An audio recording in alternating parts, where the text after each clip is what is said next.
All right, here we go. First, our Let's Chat and Athletic Therapy podcast, the official podcast of WFAT with Meghan McKay this morning. I'll get to your bio here real quick and then we'll jump into conversation. Thank you so much. I know things are busy. Little bit of a big thing coming up with World Congress and packing and getting ready and doing all those things.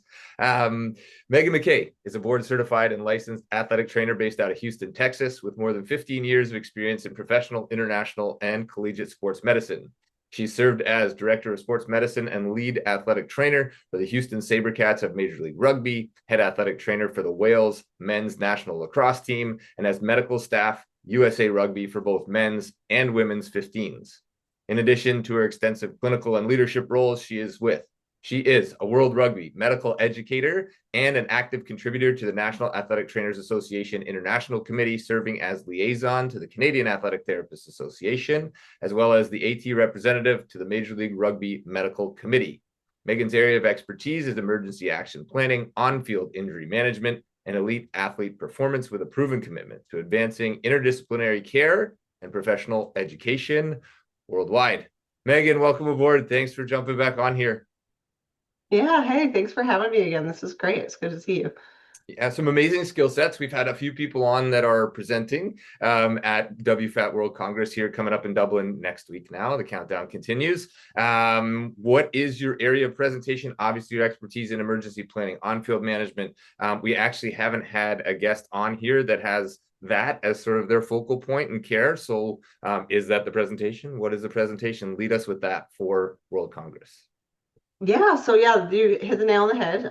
My presentation is titled Putting Emergency Planning into Practice, a Team Approach. So basically, I'm just going to kind of touch on emergency action planning, what that should look like, and then all the people involved in putting that into practice. As a clinical AT who's been on field my entire career pretty much, I've seen a few things and been involved in quite a few fractures, possible C-spines, some more severe cases.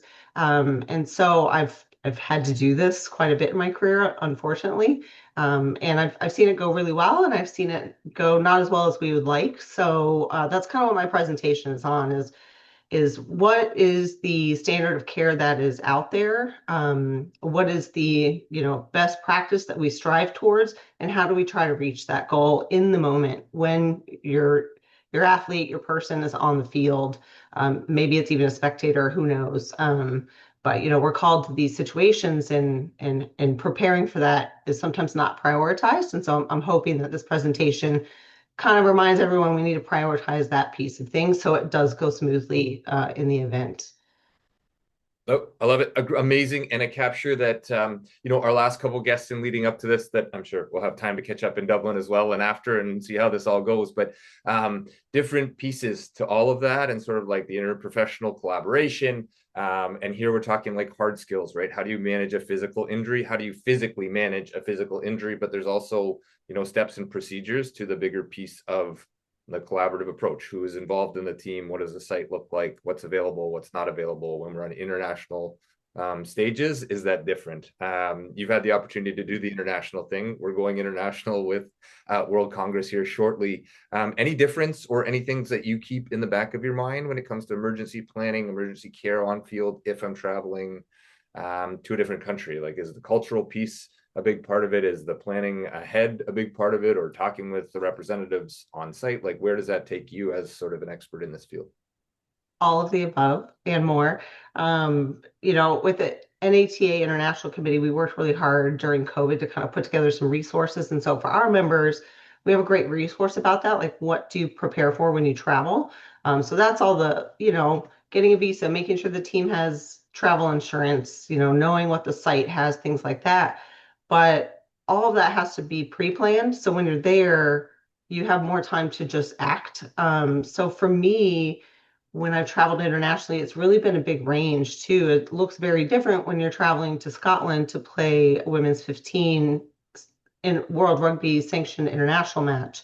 They've got strict protocols on match meetings, things like this. Whereas, back when I was first working with World Lacrosse, that was not necessarily that standard set. And I remember arriving in Godolio, Hungary, without ever having been on site before, and you know, taking a peek at the ambulances and being like, "Ooh, we're gonna have to adjust our planning here," and things like that. Realizing I was the only one at the tournament with the helmet removal kit in case there was something there for a lacrosse player. So things definitely get different when you arrive. So that's something, we as clinicians, it is our job to make sure we're prepared for all these different things. And then you hit it too. Culturally, things are different.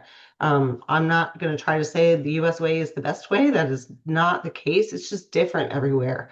And so knowing what those differences are and understanding how the way that you've been taught to practice might differ whenever you land somewhere else is really important.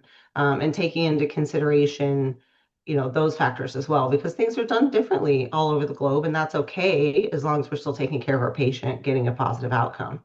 Yeah, excellent. And it sort of brings us back to one of sort of the focal points of this podcast, and it's sort of the athletic trainer, the athletic therapist globally, like those skills travel internationally, right? How Mhm. to manage physically when it's a C-spine injury, a shoulder dislocation, something a little less significant, or something catastrophic, right? And so those skills, I think that's a big piece of what we do. Last guest on here was Anthony Breitbach out of St. Louis University, and he's sort of talking about the angle on athletic trainers and therapists being coordinators of care. And you've done a magnificent job in just a couple minutes looking at, like, beyond the physical skill of this is also travel coordination and ensuring that visas are in place. Like some of the time, if not all of the time, these fall into the therapist trainer's lap as a role. Is that fair? Like everywhere you've been, some of the places you've been, depending, I guess, on budgets and all of those things. Yeah, I mean, and a lot of it's a collaboration with, team management staff as well. So, maybe they don't know they should even be asking about team travel health insurance. That's something they might not be thinking of if they're a coach, that they should look at for their team. So, even if you're not the one doing it, making sure you're in those meetings to discuss what do we need to plan for, how, if something were to happen wherever we're traveling, how do we make sure we have what we need and the patient's taken care of? Because that's why we all do this, right? We want to take care of our athletes, whatever that athlete looks like. And so, making sure that we have everything in place to do our best job when those situations happen, because they're stressful. We're, like you said, it's not just the medical emergency itself, it's putting it into action and getting them to a hospital and getting them that care that they need from the field. So, that's the hard part. Sometimes I think ATs, physios, et cetera, forget about, even team physicians, especially team physicians. We practice this stuff with them a lot because they don't practice it. They're not out on the field a lot. They're 8 home games a season or something like that. So it's really important. I think that, we all talk about it. We get with that whole interdisciplinary team, make sure we're all on the same page. So when the player goes down, it's seamless. We have a great outcome and all of that. Yeah, beautiful. Switch gears a little bit and just shift over. Don't want to take all of your expertise and sort of pack it into a short, I guess, prelude to what you're going to be talking about in Ireland.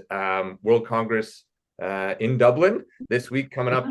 Before we got on, you're talking about packing and getting ready and all the last minute adjustments and all those things. What are you looking forward to, and what do you hope to come out the other side with from being at World Congress as a presenter, as a human being, as a practitioner? What do you get sort of geared up for with this type of, I guess, international event, right? Yeah, for me as a presenter, I just want to do a good job. So I hope people come. I hope they learn something from my presentation. Maybe it sparks really good conversation with colleagues. I think one of my favorite things about World Congress is that it's not overwhelmingly large number of participants. So it's a really unique way to network. So I know you had a couple students from Ireland on the podcast. A few sessions ago, and they were talking about that, right? Like, I can't wait to actually just meet some of these people that work in these settings. And that's the excitement of it, right? For me, I'm getting to bring my husband, who's a Newfoundlander, and my daughter, she's 7. They're going to come with me because we figured it's the last time we can get away with taking her out of school for a week. And I'm excited for them to see that side of my job too. My husband, I've been on the international committee and that kind of stuff. I've got a lot of colleagues and people from around, and it's really nice when maybe he'll finally get to meet Rick Griffin, who's one of my mentors, an amazing person at the social and things like that. So, I'm excited for both pieces. That professional side, I want to do a good job. I want to help, the greater good in international athletic training. I'm also excited to learn. I signed up for 2 learning labs, so I'm, looking forward to putting some new tools in my toolbox as well. And then having my family kind of see this side of it, because that's usually we're traveling to these by ourselves. We're in and out. It's a couple of days, so it'll be nice to have them along for that. Excellent. Amazing. And I think like that's a huge piece of I don't know, maybe stepping back from the profession a little bit and like seeing these as opportunities to do it, showcase the profession a different way to your family and all of that. Like you mentioned, the social piece, the connection piece, the learning and teaching and educating and all of that. You mentioned Rick Griffin. I reached out to him this week as well. There's a potential that our hometown Toronto Blue Jays may match up with the Mariners in the next round, and so we have a date set should it happen. But anyway, that's amazing. Great people, great students that are there ready and willing to learn. And obviously you have a lot to sort of share. Ireland, the place itself, have you been you looking forward to that piece of it? I know we sort of talked a little bit before we got on here, but I think that's a big piece for us as well. It's like, for me, it's like, I've never been there before. I've been to lots of different places. There's that excitement of like, the stress or you stress of getting ready and packing, make sure you don't forget anything. But at the same time, you have all of what you just mentioned, a new place, different weather, different everything, different culture altogether. Yeah. Yeah, different weather for sure. It's really hot down here and humid in Houston Right. still. So I had to, kind of dust off and brush off all my sweaters and, light jackets and things to pack and have to readjust how to do that. But yeah, we're really excited. I've been once before. My grandfather was Welsh, and so I've spent some time in Wales, Scotland, and England, but I've only been to Dublin for a weekend, and that was it. So I'm excited. We're going a little bit early, so that's why you mentioned packing and my stress about that, because we're leaving today actually. But yeah, we're gonna go and just see the West Coast and sightsee and have enjoy the local people and what's going on and all that stuff. One of my former players is from the Aran Islands, so I'm gonna go check out that. It's gonna be good. Yeah, we're just gonna relax for a few days and then gear up and get ready for conference and all the learning and networking and all that. Amazing. Your primaries have been lacrosse and rugby. Rugby plays internationally. Ireland has entered the world of lacrosse as well. Mhm. I think actually in one of the latest tournaments, they gave away a spot so that one of the First Nations teams could play in a world championship. So both sports travel internationally. They play in Ireland, they play in the US, they play here in Canada, obviously as well. Anybody there that you've connected with or looking forward to in terms of those two sports, or just trying to share those sports? I guess just in terms of, I don't know, networking or resources, or anybody like that. Yeah, actually Lynn, the president of RD, I've connected with her quite a bit because they're really trying to make headway in World Rugby for athletic therapists. So I'm really trying to help that initiative on there. And so hopefully if there's anyone I can speak to or talk to while we're at the conference to kind of help get their foot in the door with World Rugby a little bit better. The term physio that's internationally standard. We're a newer kid on the block, and so some of these sport organizations haven't realized our skill set yet. And so we're trying to help with that a little bit. And then, yeah, I mean, I was unable to attend the last CATA conference, and then the last World Congress I missed. So it's been a while since I've connected with a lot of these international folks. So I'm just kind of looking forward to catching up with all those folks that, I don't see at NATA or through the international committee's direct work. So that should be good. Yeah. Yeah, and just sort of scribbling down some notes so I don't forget all the things I want to ask you as we go here, but we'll have more time to catch up while we're there. New kid on the block as a profession, not so much, I guess, in the US, but sort of recognition from um, other credentialed professionals and those types of things, and in the sport medicine world and in the sideline care. Pretty standard, I guess, in the US to have athletic trainers virtually everywhere, high schools and obviously the bigger sports, rugby and lacrosse as well. But in Ireland, relatively new, right? And so,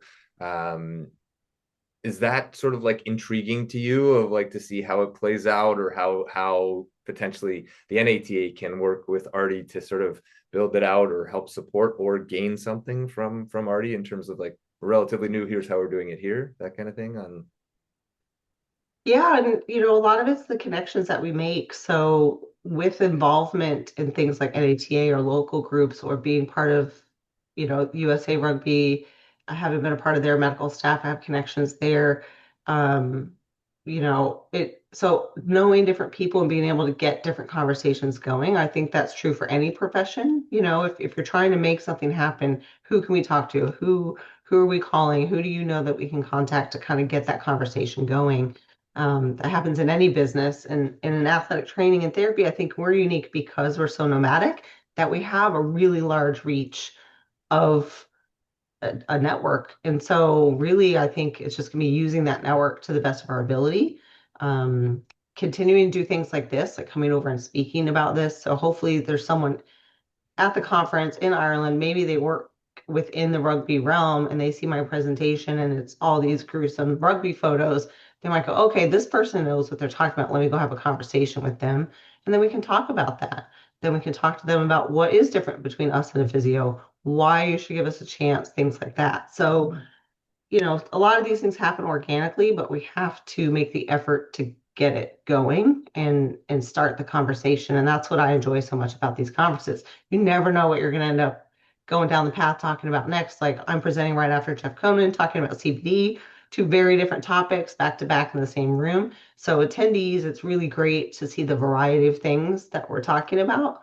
And learning and adding all these things to our toolbox. And I think anyone who is less familiar with ATs, athletic therapists, athletic trainers, this is the beauty of this conference is you can really showcase.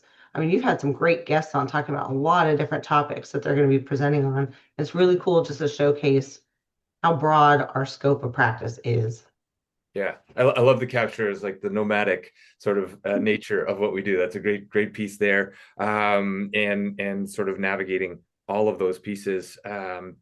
Listen, Meghan McKay joining us today from Houston, Texas, packing up, doing all the things. Don't want to take too much of your time. I'll just sort of leave it to you, I guess, to kind of wrap up however you want. I would love to have you back on after your presentation. Doesn't have to be in Dublin. It can be down the road, but this is the big piece of showcasing the profession, right? And with our last couple guests and even thinking back to sort of some of the earlier guests that I've had on here, sometimes there's sort of like this hesitation to like look at all the things that we can do and say that out loud. But at the same time, again, Anthony in our last session did a really great job of capturing like, yes, that's part of it, but it's also like people need to know or they're creating their own narrative about what an athletic trainer is. You're the person who tapes, right? Can I get taped by you?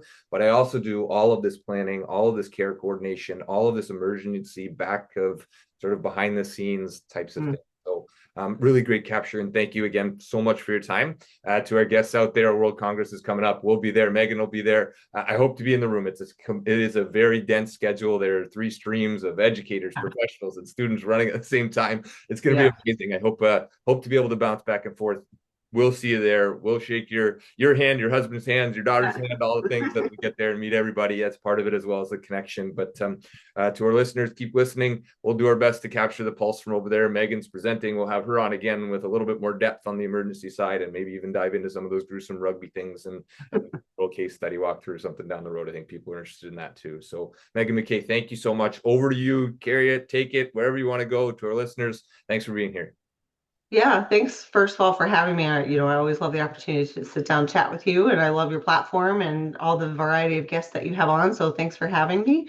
And for the rest of you guys, if you are attending World Congress, I cannot wait to see you, meet you, hear you speak, see what you have going on in your world where you're working. And if you're not, I really encourage you to try to start getting involved, start following all the accounts, start meeting people who are presenting at World Congress, look for them in their future presentations, and get into it. It's really an incredible experience having a different lens than your local lens for how to practice. And I think it just shapes you into a more well-rounded clinician, and gives you a little bit more perspective and cultural competence, culturally competent care, as well as just a different way of looking at how to provide the care that you do. So try to get involved. And if you're not coming, come next time. And if you are, we'll see you in Dublin. I love it. Thank you again so much for your time. Safe travels. Good luck. If you don't forget anything, I'm sure we can find an alternative. Yeah. Look forward to your presentation. Look forward to seeing you in a couple of days. Great. Thanks, James. Appreciate it.